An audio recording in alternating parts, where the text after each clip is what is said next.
I have this Ford Super Duty here, and it slid.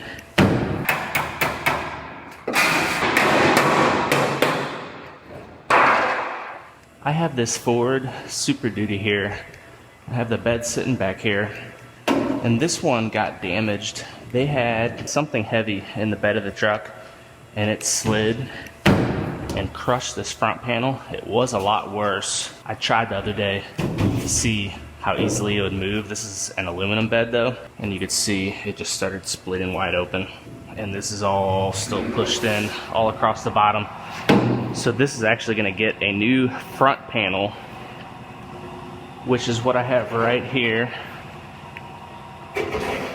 And then to replace that, you also gotta replace these two side pieces, which I have right here. And then I also have to repair the cab of this truck whenever everything moved. And this is all pushed in throughout this area. However, first, I'm gonna dive into this bed. I'll go ahead and get this all cut apart and start fitting my new panel up. And then when I get this done and the glue's drying, because this gets rivet bonded on, and while the glue dries on that, I will get into the repair work on the cab.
I'm gonna go ahead, I'm gonna let the glue dry on that, and then once that's dry, I will put these on. In the meantime, I'm gonna go ahead and start repairing this back panel of this truck. Luckily, I have quite a bit of access in here, so it should straighten out pretty good.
So I'm getting back onto this truck bed now.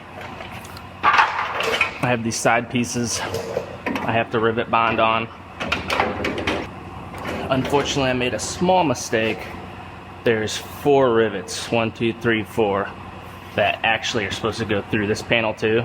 I didn't realize that until it's too late. So I let the glue dry, and I'll just grind off the heads of those 4 rivets and punch them out, and I'll have the holes, and then I'll mark it from the back side and drill the hole into this piece, kind of like I just did on this side. And then I will get these prepped out and get both of these rivet bonded on.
Bye.